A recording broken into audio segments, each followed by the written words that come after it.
Mahashivratri Knowledge Festival. I welcome you all.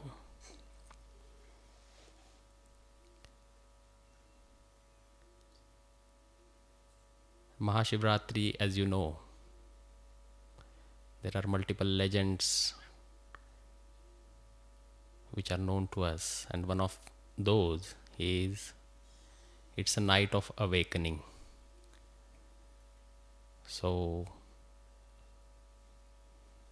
I thought,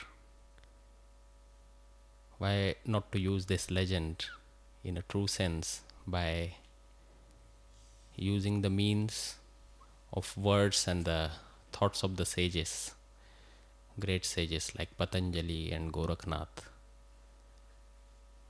with my limited abilities to share with my friends, and that will be the true tool or true means to awaken those who are really keen to be awakened.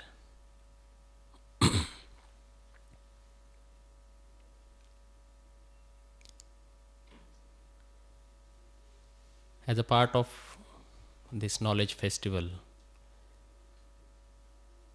3 different topics which I wish to share my information, knowledge, experiences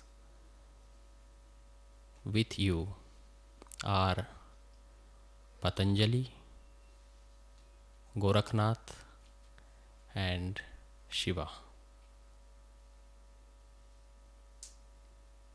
Now if you look at all these 3, I know it's very difficult to cover such vast subjects in 1.5 hours time. But the idea is to take this opportunity to refresh ourselves with the thoughts and the knowledge that we receive from these 3 great sages and entities. And when I use the word sage for Shiva, as you know, in the yoga tradition, Shiva is considered as the first yogi. In Nath tradition, he is considered as Adinath. Adi means first, so the first Nath.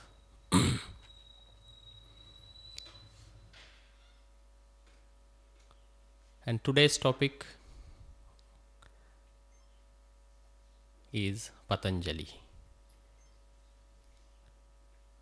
I hope all of you have heard name of Patanjali. Many of you may be in the advanced stages of yogic practices, I'm not sure. Maybe preliminary stages, maybe keenly interested in yoga.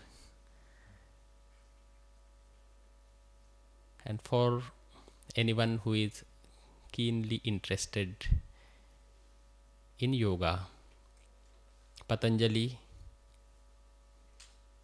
is the name I'm sure one goes through.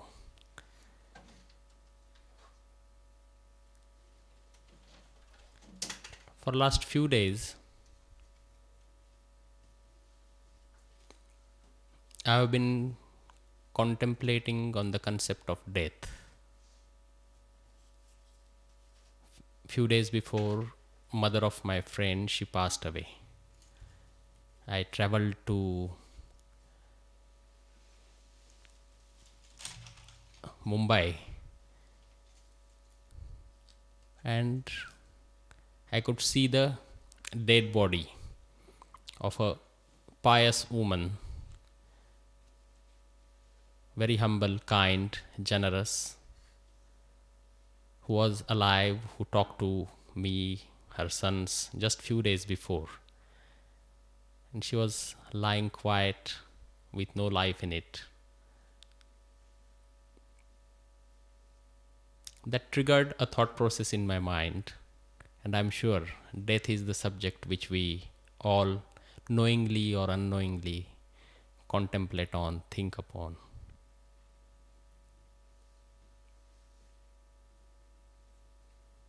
I was thinking that the body was still there.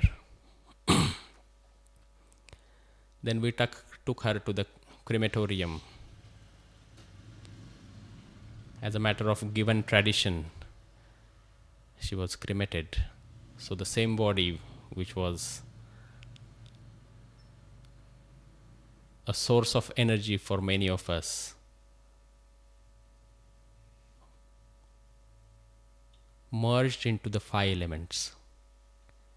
And then the question about existentiality, what we are, and what is the meaning of life, all these things which we many times, as per our levels of understanding and ability of our mental faculty, we contemplate upon.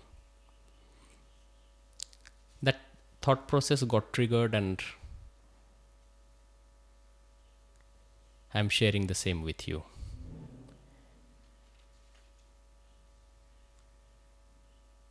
And I realized that the body is no more. Before, for some time, the body was there, but there was no life. When life was there, then there was suffering, there was joy, there were many experiences: sorrow, suffering, joy, bliss, you name those. So there was an emotional trip. There were multiple emotional trips that the body or that existentiality has gone through. Then where do we find a complete answer about this existentiality? What exactly the life is? What is the meaning of life? What is the purpose of life?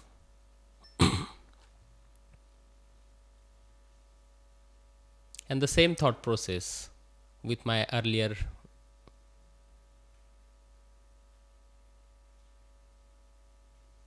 set of knowledge led me to Patanjali.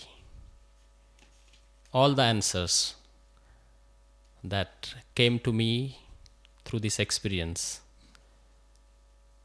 I found most of them, rather all of them, in the knowledge shared by Patanjali. So when I wish to speak on Patanjali today, I would prefer, in a given period of time, to talk on the knowledge he passes on to us, and not about what was the year he born in, how long he lived, and what was his lifestyle, and did he exist 3,000 years before or 10,000 years before. For me, it is a useless information to go through. So the same thought process, when it led me to Patanjali, the first thing which Patanjali briefed or asked us is to know the purpose of life, and that is to merge with the divine, the Supreme Being. And that you do with yoga. That is the message he gives. And that's why the very first sutra which he talks about is Atha Yoganuशासनम.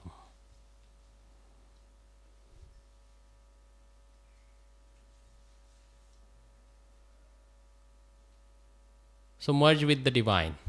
That's the ultimate reality, and that's the ultimate experience of life one should go through, says Patanjali. Be one with the divine, unite with the divine, unite with the Supreme Being. Let there not be any distinct experience of existentiality. There is no distinction. Then obviously the question comes to us is, what is the distinction? What distinction you are talking about? It's whatever the image of existentiality we carry and the supreme force that makes it run, that existentiality, manifestation of that existentiality. This distinction doesn't remain.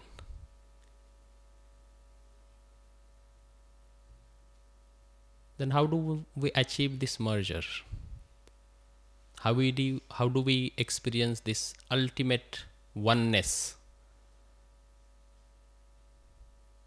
that cannot be described with any attributes, that only can be experienced, and later probably even the experience cannot be described?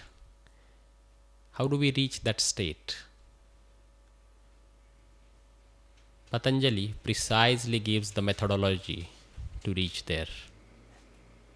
And this methodology is Yoga Sutras of Patanjali.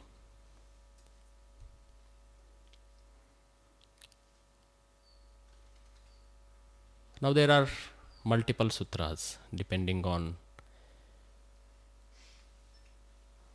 our area of interest and our ability. We can interpret it differently, and many masters have interpreted it differently.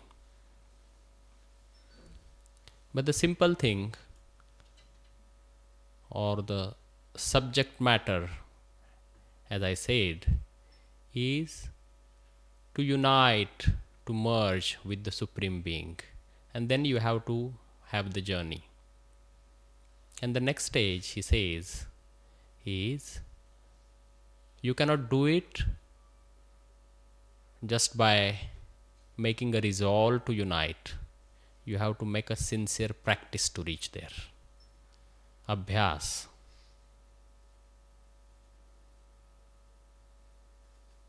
So when we want to know the purpose of life, and when we know that the supreme force that is ruling over the universe, that is creator, preserver and destroyer of this universe, and I am creation of it, and I am part of that creation, creator also. When we know this, then we have to go through a serious practice that takes us to the experience of knowing that I am part of that Supreme Being. I am that Supreme Being, and the distinction is no more. Then there is ultimate oneness.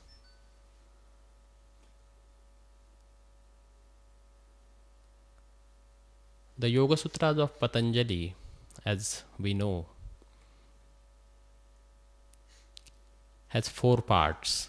The first is Samadhi Path. Second is Sadhana Path, that is the chapter of sadhana, the practice. Third is Vibhuti Path. When we travel this internal journey, then what experiences one goes through, the description is given in Vibhuti Path. And the last one is Kaivalya Path, the state of enlightenment, the hindrances you go through, and the ultimate state without any hindrances, where you are enlightened. So these are the 4 chapters through which these Yoga Sutras have been listed and explained. Now, as the sutra, the word which is used is Yoga Sutra. It's not a spoon feeding.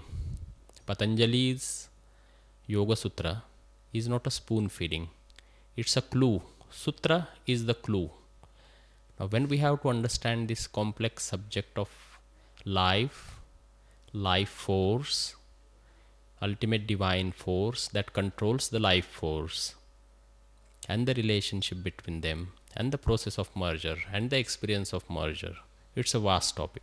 It leaves nothing. It covers everything. When this has to be explained, it cannot be explained word by word. It has to be with some clues. And these clues are the sutras. So each sutra of Patanjali's Yoga Sutra is a clue that has a vast storage of information and knowledge. And it can be interpreted only by those who have ability to do that. And then coming back to the very first sutra, Atha Yoganushasanam. Now we contemplate on the discipline of yoga. That is the meaning of Atha Yoganushasanam. Now when he says now, it means that there is a prerequisite required to be into yogic practice, to be in the practice of experiencing the merger with divine, unifying oneself with the divine. And this practice, this prerequisite is nothing but the knowledge about various bodies of Vedic knowledge, named Uttar Mimamsa and Purva Mimamsa, which are the theories given by Maharishi Vedavyas. So we should know what is the nature of Brahma, the ultimate being, the supreme being, the God. So first we should know what is the nature of it. Then there is a science called Nyaya and Vaisheshik. We should know the science of judgment, or for that matter physics. We should know the physics very well, which has been described or given by Vedas. Then we should know the Sankhya, the objectivity, the objective analysis of the universal phenomenon. We should know that. So unless we understand the knowledge shared by the sages like Kanad, Gautam, Maharishi Vedavyas, Gemini,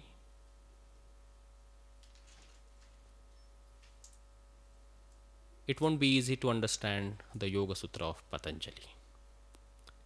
So Patanjali is not an independent author. Patanjali cannot be considered as one lamppost standing alone. He is one bead, one shining bead of a mala. He is one shining bead of a garland.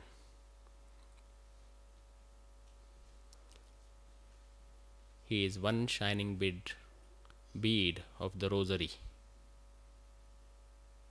And the other ones that we should know before we come to Patanjali are Gemini, Vedavyas, Maharishi Vedavyas, then Kanad, Gautam. We should know them. And then we come to Patanjali. For example, the second sutra of Patanjali is Yogaschitta vritti nirodha. So the first sutra he says that Atha Yoga Anushasanam. Let's contemplate on, let's talk about the discipline of yoga. And the second is Yogaschitta vritti nirodha. What is yoga? Yoga is exercising restraint on the waves of mind, exercising restraint on the volatility of mind. So the very contemplation with which we started, what is the life force and what is the truth about existentiality. So in the very second sutra, the very second clue, he touches the subject and he says, my boy, it's all about mind. So what we have to do is you have to exercise the restraint. You have to exercise the restraint on activities of mind, the multiple waves that our mind goes through every single moment. So knowing these waves and exercising the restraint, that is the core subject matter of yogic theory and yogic practice.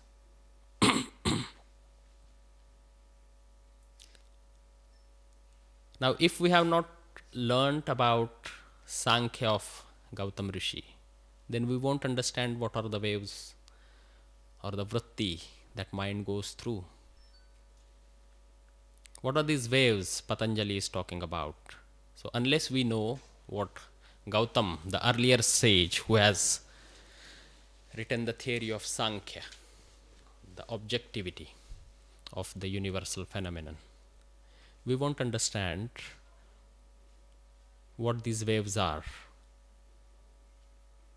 These waves has been described by Gautam as Panchabuddhaya. He says that the waves are of 5 types. He uses the word buddhi, Patanjali uses the word vritti. And I will take the opportunity to describe why the difference is. So first he says that what these waves are, and he says that is Gautam Muni, he says that the first is Praman. We always want proof for something. That is the need of our mind. We want the proof why we are sitting here. Is the man who is talking before us, he really is knowledgeable, he knows something. Will we understand? Whatever. We want the proof. When we buy something, when we talk to somebody, that desire, that quest for proof is always there. It's all existent. And it reflects always. Then the vikalp in our mind, we get confused. This vikalp is the next vritti. Vikalp is the Sanskrit word, and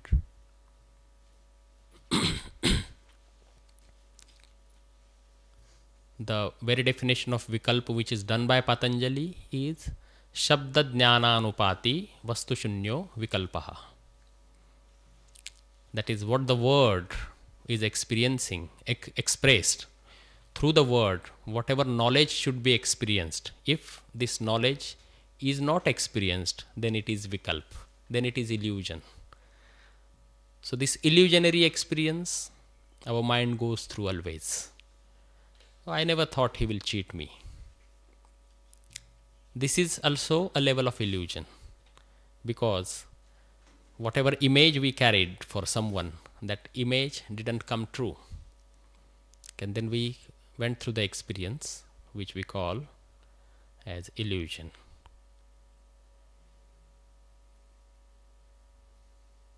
Then nidra, we sleep.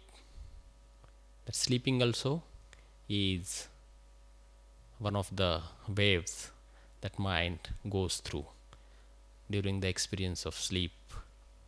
Our mind is not sleeping, it's still active.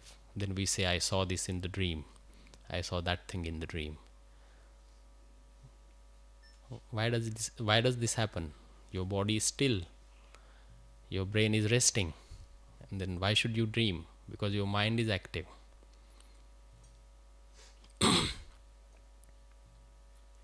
Then smriti, as we know that when we are living this life is continuation. It's not a distinct experience. Maybe the body has changed, but the life force is just changing its bodies.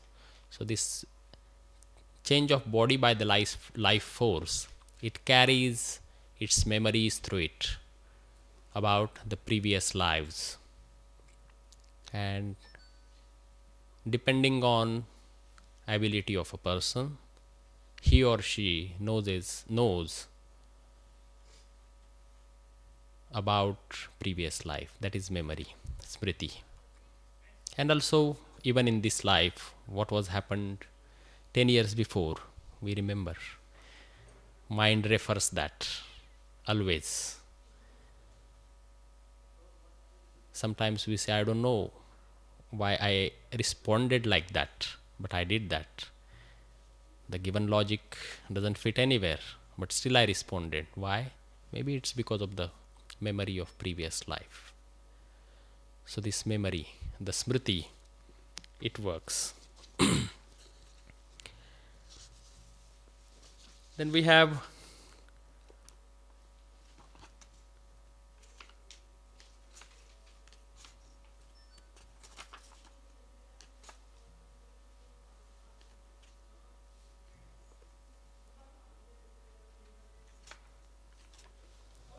viparyaya, the fifth wave of mind, and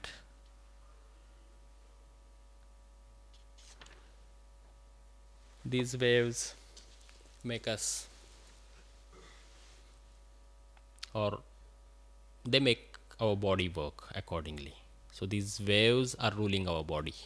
These waves are ruling our thoughts and actions.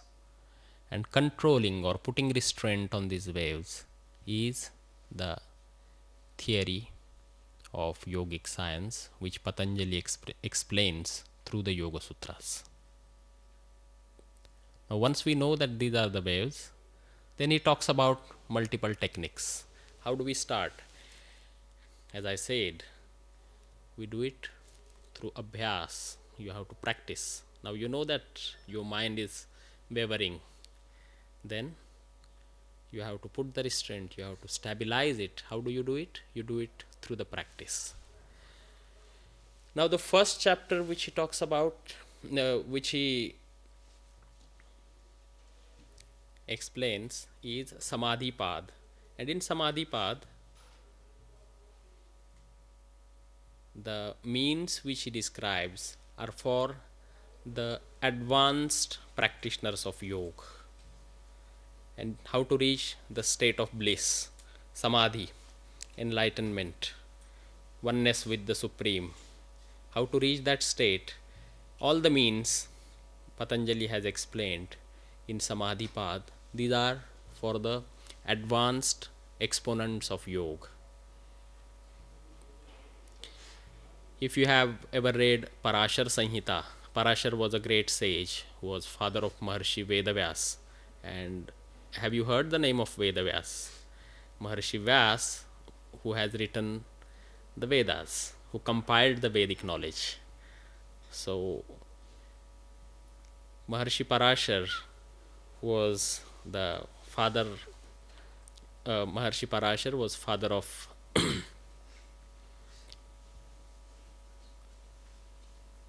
Maharshi Vedavyas. And this Parashar Muni, he says that every person, when he takes birth, his mortal component or he takes birth with two types of component. One is mortal and immortal, Paramatmansh and Jivatmansh. Some portion is the divine component and some is the very mortal body that is so visible, so can be experienced through our intellects. And one component is beyond that. And that's where the astrology comes in. And that's why Parashar is a great sage who has worked, or whose work on astrology is the basic work on the Jyotish. So he says that it comes, every person takes birth with two types of components, Paramatmansh and Jivansh. And for those who have greater component of Paramatma, that is divine component, they have better memory of their past life.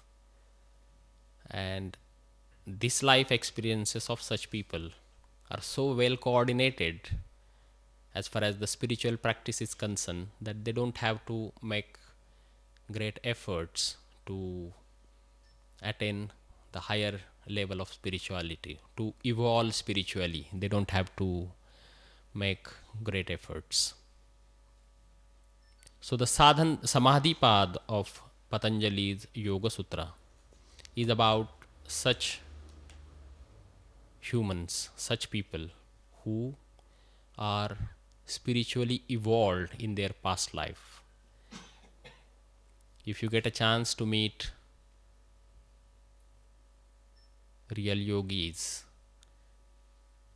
who live in Himalayas, or for that matter good astrologers, they will say that he is a yoga bhrasht. Somebody, just by looking at his face, they will say that he is yoga bhrasht.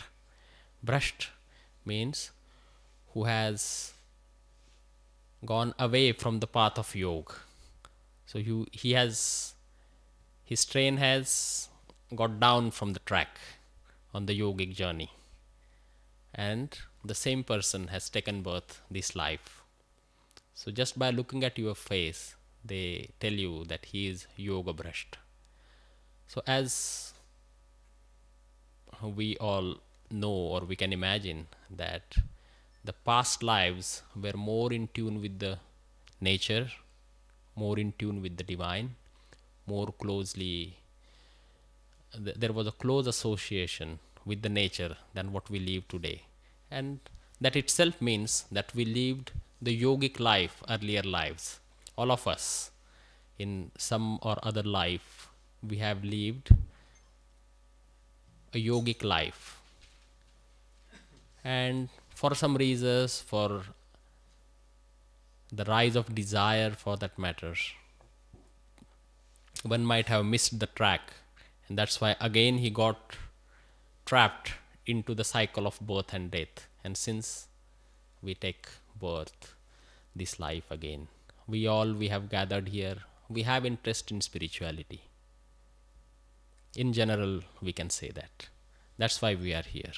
So it itself shows that in our previous lives, we were on the path of yoga. There may be different quotient of spiritual practice, the yogic evolution, but we all were, to some extent, practicing yoga. So for such people, or for those who have distinct memories, or who can very easily get aligned with the spiritual journey, the yogic journey, Samadhi Path is the set of sutras that helps. Then is the Vibhuti Path. Sadhan Path. For those who are not that fortunate, who are relatively less evolved spiritually, the journey is explained, or the set of clues is given in the second chapter, that is sadhan path, what practice one should follow to evolve on the yogic journey. And the very first sutra talks of kriya yoga. And we know that Rishikesh is the capital of yoga, and that's why those who have keen interest in yoga, they travel to Rishikesh. And in the name of yoga, most of us, especially my friends from the West, what they do is you do the exercises, you follow the physical practice, the fitness aspect of yoga. I don't want to generalize, but this is my experience, that most of the friends from the West, for them, the concept of yoga is basically keeping the body fit, body and mind for that matter. But it's mainly the body. And then you have this Iyengar yoga and Pattabhi yoga and Bihar school and various distinctions, and you follow that.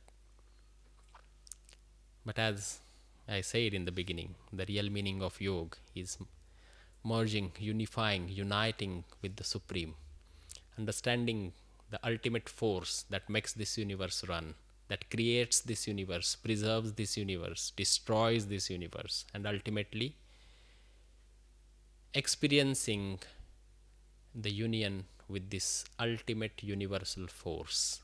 That is yoga. So yoga is a vast exercise. Yoga is life. Yoga is knowing the purpose of life and living accordingly. And purpose of life, by definition of yoga, is uniting with this Supreme. So for, as I said, those who are relatively less fortunate to know about their past journey, for them Patanjali explains a set of sutras, clues to follow the journey, yogic journey through sadhan path. And this is where this physical aspect of yoga, which I was talking, it comes in picture. Asana. So here he explains the eightfold path of yoga, the eight limb, Ashtanga Yoga.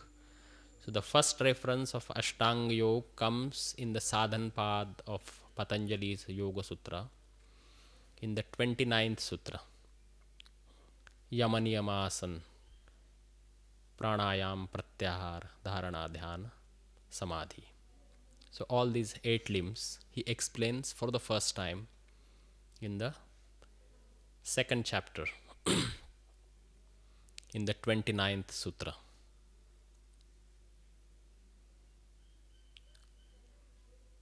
And it's beautiful. Yam is know the universe around, know the existentiality around, in the form of trees, birds, mountains, rivers, water bodies, sky, air, animals, living and non-living things. You experience that. उनको बुलाइए अंदर. Then you have niyam. How should you live with this knowledge about existentiality around? So what should be the co-relationship? What should be the relationship of your existentiality with this distinctive existentiality in the form of nature around? Then you know the universe, then you know about yourself, then you have next thing, that is asana. Now in your existentiality, you know how to keep yourself fit, your body. The instrument of your existentiality is your body. How to keep it fit. That is asana. Then you do the asanas, various asanas. Then pranayam, the inner body, the mind and brain. How to nourish it? It's through pranayam. The respiration practices.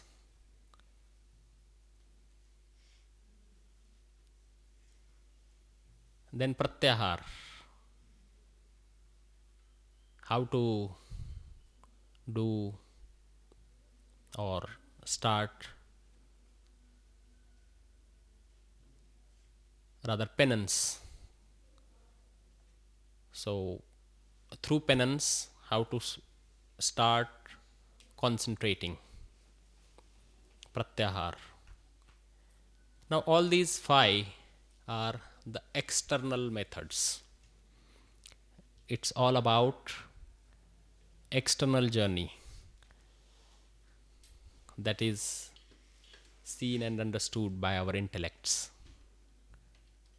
And then you have next phases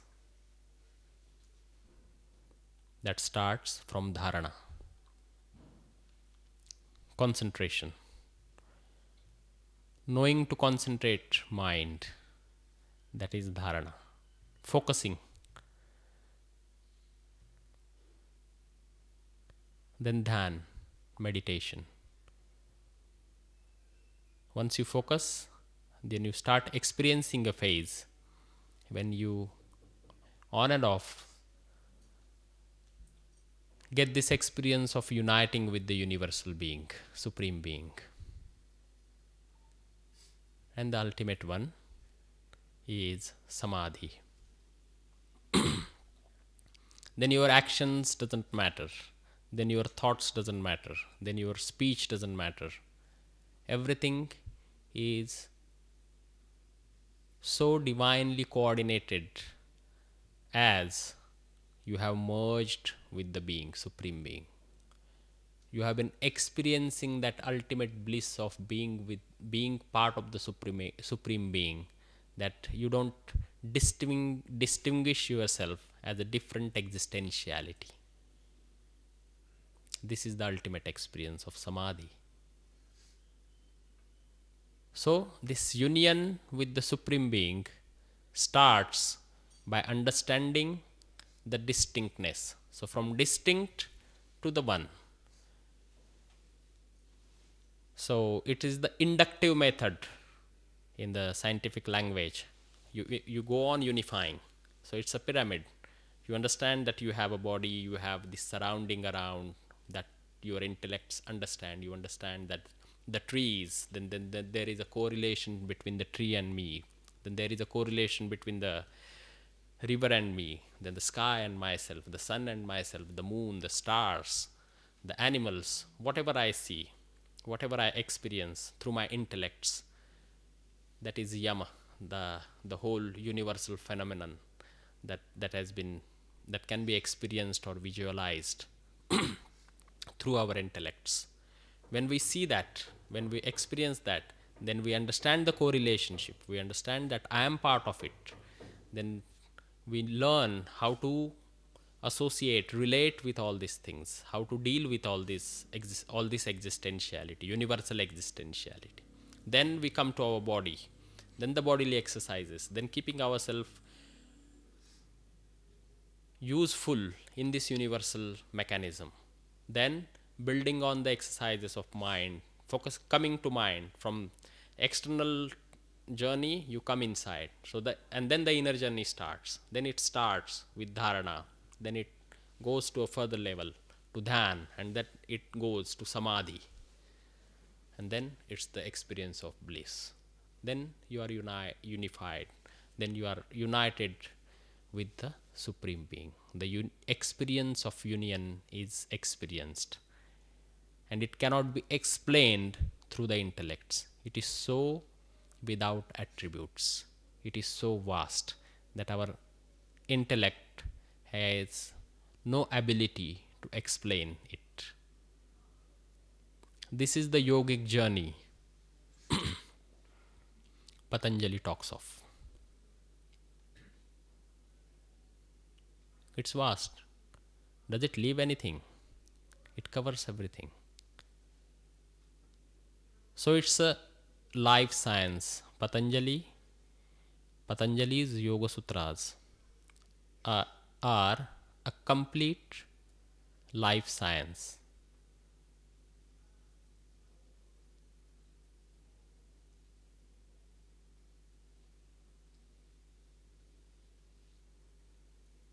This is vast. But there is third set of people also. As we said in the first chapter, those who are spiritually evolved, inclined, and have memory of their past lives, who are the yogis who have left their yogic path in past lives. For them, Patanjali gives the methodology to follow in the first chapter. Second is relatively less evolved yogis. And the third is passerbys, onlookers. So, for them, he explains some beautiful examples what a yogic state can achieve. The miracles. So, the Vibhuti Path is about miracles. When you are engaged in your inner journey through dharana, dhyana, and samadhi, then what miracles you can do? What miracles a yogi can do? He can fly. He can take his body without any known instrument from one place to other place. He can know someone else's mind. He can read people. He can talk to trees, birds. So all these siddhis, the magic he can do.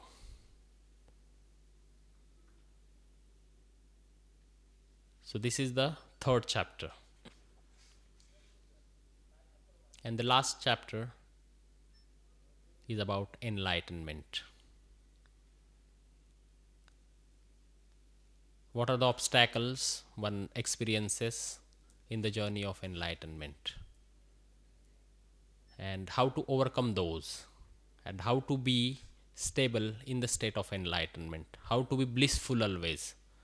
Kaivalya. So the last chapter is Kaivalya Path. The theory of ultimate bliss. The theory of enlightenment. That is the last theory.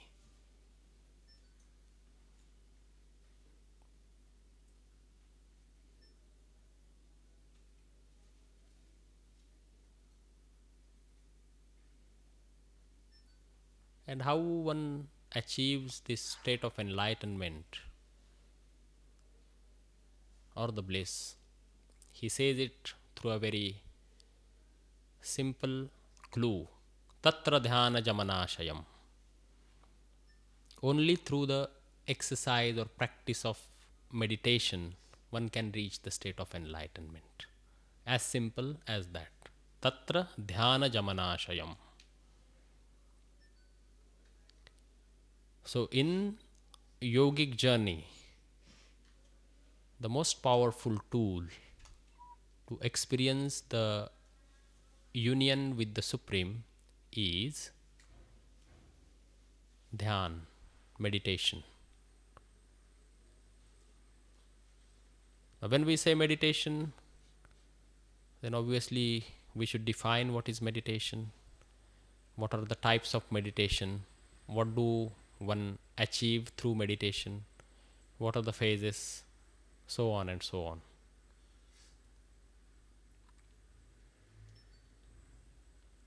Because of lack of time for this lecture, I won't dwell on these details about techniques of meditation.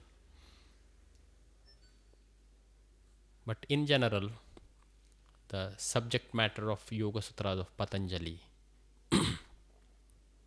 is about uniting with the Supreme Being, losing the distinct existentiality and experiencing the ultimate existentiality, and the techniques, the methodology to reach there. This is the subject matter of Yoga Sutras of Patanjali.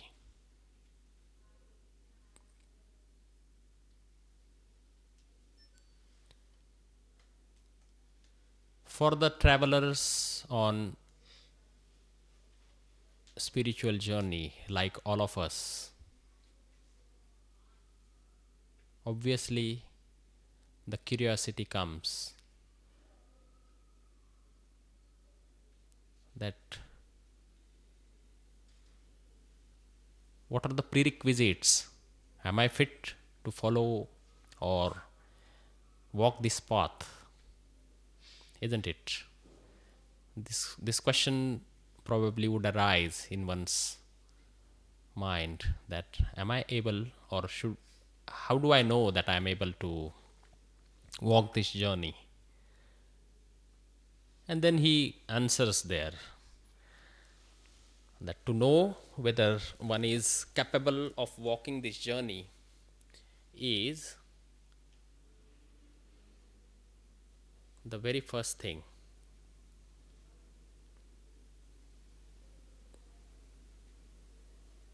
To succeed in this journey is faith, Shraddha Virya, and he goes on. So the first thing he talks of is Shraddha.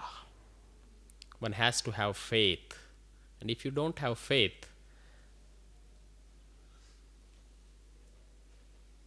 then probably you won't succeed. Rather, you won't succeed.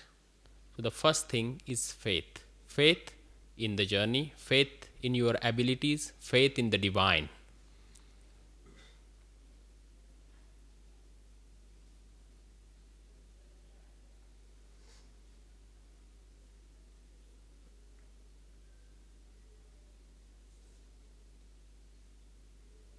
Like a friend offers us a tea, we don't suspect that whether the tea has been laced with poison.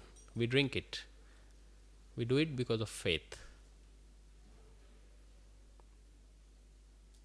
When we travel from one place to other place in a plane, we have a faith that the pilot of the plane will land us safe. We travel. So in our day-to-day life, we show faith in numerous things, various things. And this faith makes something manifest. So if this journey has to reach its ultimate manifestation in the form of experience of this universal oneness, ultimate oneness, supreme oneness, then the first key to be on this journey is faith. So one can travel the yogic journey with the ticket of faith. Faith is the most important thing. And that's why if you have read many books, spiritual experiences of masters, you must have come across multiple examples of these gurus, these masters, they explaining the relationship between the disciple and the guru, and it's completely based on faith, because knowledge doesn't transmit without faith. So the only channel that passes knowledge on, or that makes knowledge exchange from the source of knowledge to the deprived one, is faith.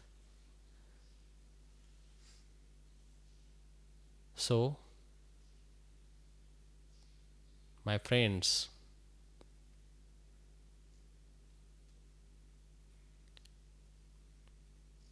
the great sage Patanjali The master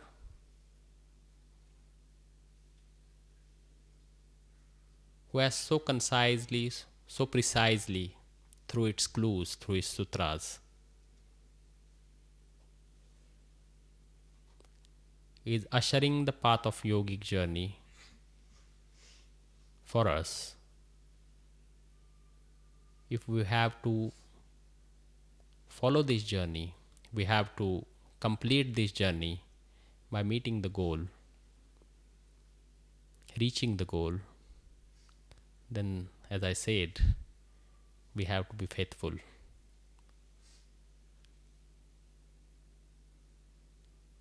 I wish we all remain faithful in this journey. We remain faithful about our abilities, about the methodology, and the faith in the Supreme Being, the God, the Divine. And with the blessings of Divine, as showed by great Rishi Patanjali, may we all succeed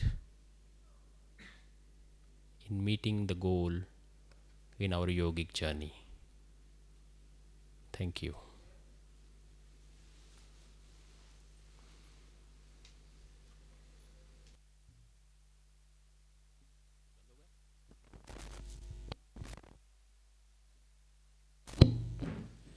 Before we go to practice of meditation, we should understand the bodily phenomenon. As the very first example I gave, that the body merged into 5 elements when it was burnt. So we should understand that this body is made of 5 elements, and these 5 elements are constantly active. That correlation is always existent, and this we understand through various chakras.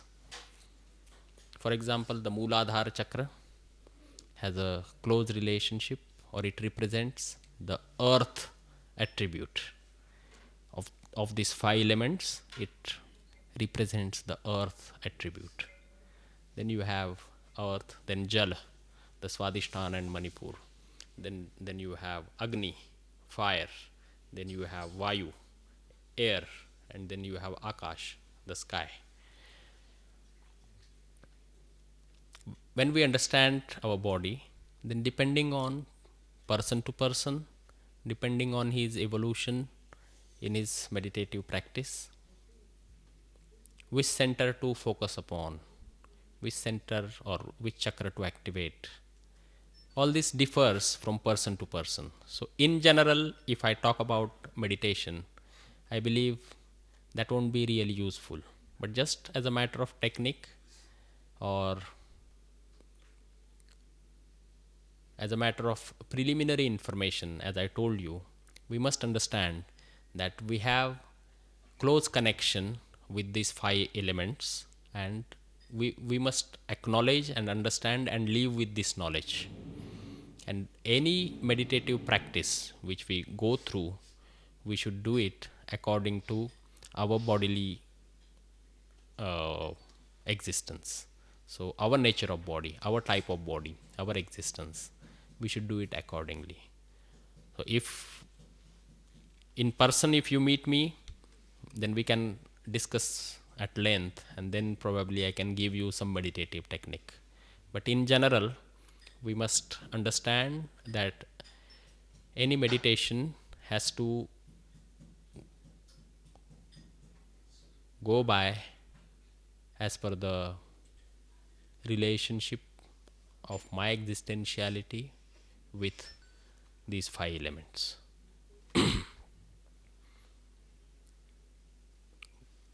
You happy? Understand. Thank you. But I was wondering more practical, should we meditate as much as possible? Because you said it's very important, it's the key to reach the ultimate state. Yes. So should we meditate like 24 hours a day, or would you suggest? Or is it different according to the person? Meditation is always not a state where you are sitting in some posture and doing it. Even what the talk which I am giving here is a kind of meditation. So ultimately, meditation is not experiencing the distinctness. That is meditation. That being unified, experiencing that you are unified, that is state of meditation. And in that state, you need not be sitting in a posture, controlling your breath and focusing your thoughts on something.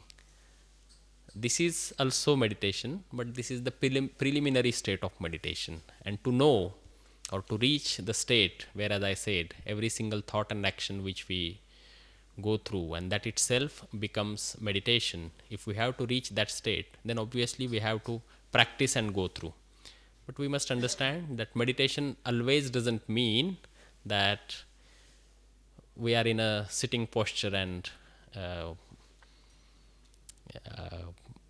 what you can say, doing it distinctively. It's not so. Welcome.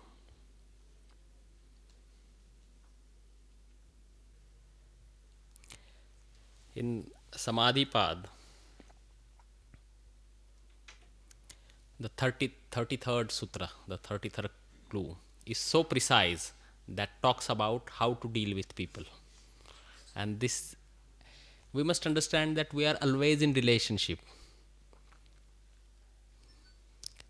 On our Facebook, we change the status in relationship or not in relationship. But that's not true when we say that I'm not in relationship. We are always in relationship. We are in relationship with the universe. We are constantly breathing. That air is going in and out. So we are in relationship with the Supreme. We are seeing the thing. We are in relationship with the thing and the object that we see and ourselves. We think about somebody.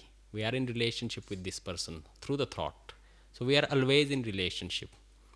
But the level of relationship that bothers us is bringing it to the practical level of dealing with people. And that always bothers us. It's for everybody. It's a universal issue that is difficult to deal with.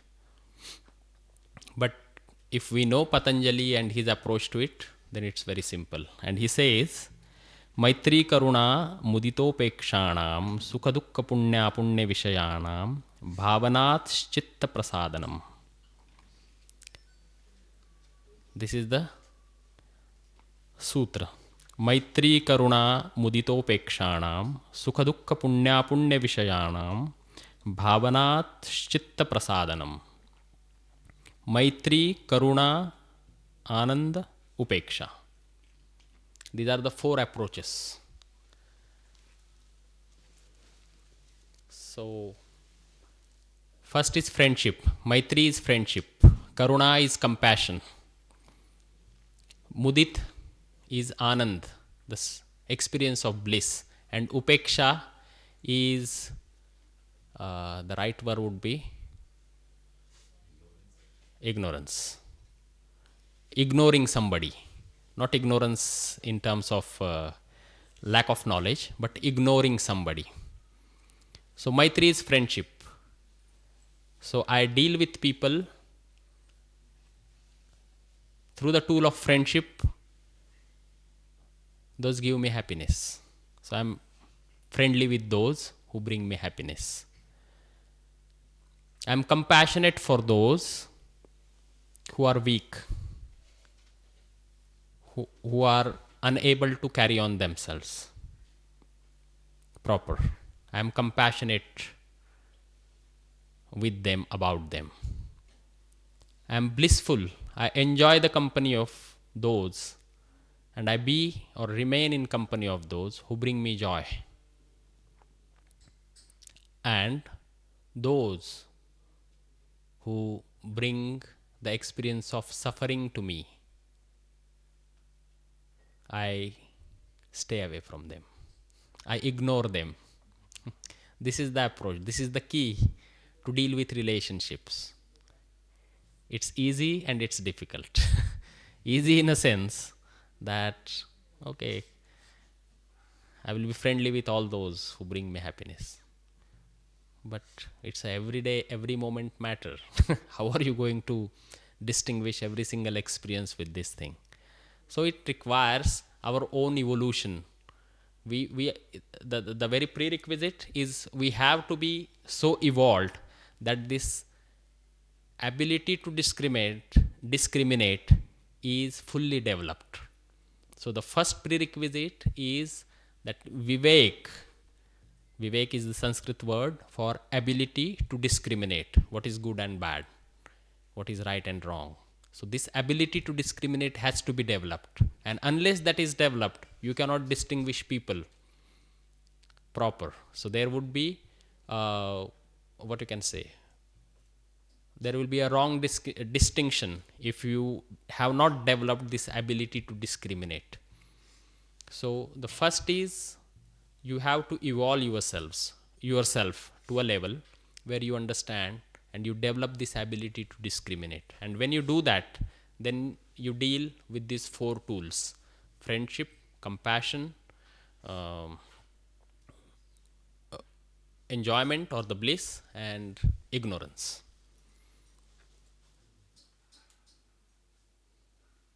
Are you happy?